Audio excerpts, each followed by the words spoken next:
You'd expect the Prime Minister to be the one greeting a guest to the UK. But there is a corner of Ayrshire that is Donald Trump's domain. So the roles were reversed here at the President's golf course in Turnberry. As the music faded, Sir Keir Starmer was the one piping in over the President's remarks. First on free speech. Well, free speech is very important. I don't know if you're referring to any place in particular. Perhaps they are, but we've had free speech for a very, very long time here. So, And then on the crisis in Gaza. Those children look very hungry, but we're giving a lot of money and a lot of food, and other nations are now stepping up. I know that this nation is, right? It's here. a humanitarian crisis. Right. It's an absolute catastrophe. Do you think but nobody wants to see that, and I think people in Britain are revolted at seeing what they're seeing on their screens. So we've got to get to that ceasefire, and thank you, Mr. President, for leading. But with the US walking away from ceasefire talks last week, and with the situation in Gaza worsening, the question is whether the Prime Minister can use his relationship with Trump to put pressure on Israel, perhaps appealing to the President's pride at just how many wars he can put to an end. It's up 6 wars in the last... I'm averaging about a war a month, but the last 3 were very close together. But the conflict in the Middle East continues, as does the one in Ukraine. Wars the President has promised to end. Trump may not be souring on Israel's leader yet, but he is on Vladimir Putin, saying his 50-day deadline for a ceasefire was being dramatically reduced. Yeah, I'd say 10 to 12 days. I'll announce it probably tonight or tomorrow. But there's no reason to wait. If you know what the answer is going to be, why wait? And it would be sanctions and maybe tariffs. Mr. President, the President... Tariffs are Trump's big bargaining chips. It's what brought the European Commission President Ursula von der Leyen to the very same chair yesterday. It's a huge deal. Yeah. With tough negotiations. They announced a trade deal which will see tariffs of 15% on most EU goods coming into the United States. Trump had threatened double that, so von der Leyen claimed it as a win. But Hungary's Viktor Orbán was among many questioning the deal and whether the EU had simply caved. What is obvious to me is that this is not an agreement made by President Donald Trump with Ursula von der Leyen. Donald Trump ate Ursula von der Leyen for breakfast. That's what happened. That is the conundrum for not just the EU, but Sir Keir Starmer. As he joined the President for a rare trip on Air Force One, he knows he cannot antagonise Trump, but he also needs to stand his ground. Just look at this exchange earlier over the Mayor of London, Sadiq Khan. I think he's done a terrible job, the Mayor of London, but the nasty person. I think he's done. I think he's a friend of mine, right? No, I think he's done a terrible job. If this meeting was mainly about the humanitarian crisis in Gaza, what will Starmer be able to show for his time? Time spent in Turnberry and then also at the President's other golf resort here in Aberdeenshire. These protesters on the outskirts of the course are opposed to the war and this visit and do not have faith in either leader. Donald Trump came out and said, check me, I've stopped another war, I'm getting a Nobel Peace Prize. Netanyahu put him up for it. What a nonsense. It's just like watching a really, really poor pantomime. Keir Starmer is, for lack of a better word, a coward. He is not doing enough to help with the people in Gaza. This beautiful, calm coastline of eastern Scotland now dotted with the signs that the world's most powerful man is in residence. A man who many are hoping will start talking as tough on the Middle East as he does about the wind farms that he believes blight his golf course. Kieran Moodley reporting. Well, Sir Keir Starmer says he and President Trump agreed at their meeting that humanitarian aid must be allowed into Gaza at scale and pace. Another 14 people starved to death there in the last day, according to Gaza's health ministry, taking the overall number of malnutrition-related deaths to 63 this month. Since dawn, many more Palestinians have been killed while seeking aid or in Israeli airstrikes. Jonathan Rugman reports. They went in search of food. Instead, they came under fire. At least 7 reportedly killed this morning, crossing through Israeli military lines to stave off starvation. Adding to more than 1,000, the UN says have been killed near Israeli-backed distribution centres since Israel blocked the UN's own aid. They shot the young men. They killed them because they were hungry. let the aid through with dignity. To avoid such scenarios, more food was dropped by parachute today, by Jordanian and Emirati planes with Israeli consent. One UN aid agency called it an inefficient and expensive distraction.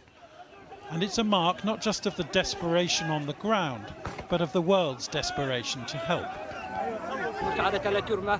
The aid being dropped is not enough for the starvation of the Palestinian people. There are millions of people who can't get food for their children. Of far more impact are the dozens of trucks crossing into Gaza from Egypt, after Israel eased its blockade, all the while claiming that there was no blockade. Any idea that this is a U-turn in government policy is officially denied. Any admission of starvation is officially denied as well. Israel is presented as though we are applying a campaign of starvation in Gaza. What a bold-faced lie. There is no policy of starvation in Gaza, and there is no starvation in Gaza. We enable humanitarian aid throughout the duration of the war to enter Gaza, otherwise there would be no Gazans. In Scotland this afternoon, Donald Trump refrained from public criticism of Israel's leader, though he said he had told him to fight the war differently, and he admitted that there is starvation. Some of those kids that's real starvation stuff, I see it, and you can't fake that. So we're going to be even more involved. And without giving details, he suggested that America would ensure that food distribution centres would somehow be made safe. We're going to set up food centres and where the people can walk in and no boundaries. We're not going to have fences and, they can't, they see the food from 30 you would say, yards away, and they see the food. It's all there, but nobody's at it because they have fences set up that nobody can even get it. It's crazy what's going on over there. But Gaza's hunger has reached a tipping point, which only a large and immediate aid operation can reverse. The UN claims over 60 have died from malnutrition this month, compared with 11 in the first half of this year. Heba Al-Gamari does the round of soup kitchens at 6:30 every morning. But what her son really wants is one piece of bread. Our children are dying from hunger, and psychologically we have no more energy to stand at the soup kitchens and get food. We want everything to open and this whole situation to end. Israel's new daily pauses in the fighting are confined to 3 areas housing refugees, though overnight at least 24 people were killed in airstrikes, including one here outside Khan Yunis, where refugee tents were destroyed. Eyewitnesses said women and children were among the dead. And in a nearby hospital, a newborn baby girl, delivered by caesarean section, despite her mother dying in that airstrike. Soad died herself just a few hours after this video of her was taken.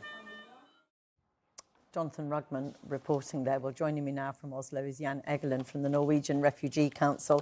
Mr. Egeland, Israel have opened up new ways of getting aid into Gaza.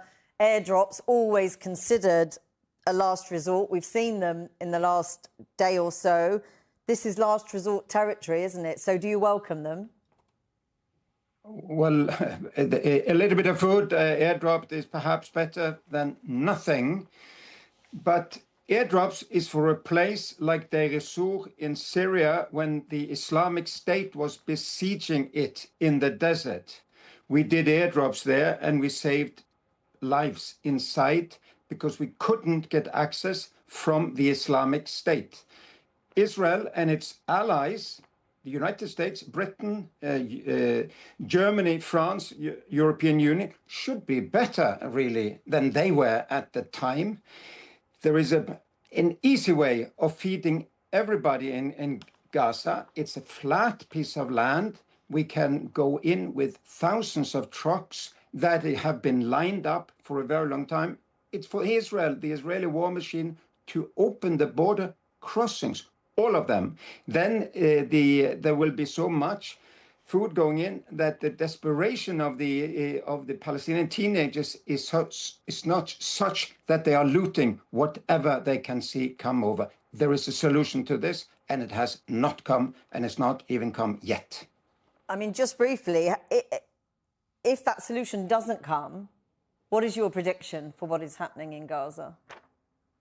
That we will have much more preventable death. I mean, people are starving to death as we speak. So the Israel and its allies, those providing arms for this, have their fingerprints all over a crime scene, because it's a war crime to deliberately starve entire populations. These women and children are completely innocent of the horror of Hamas on the 7th of October.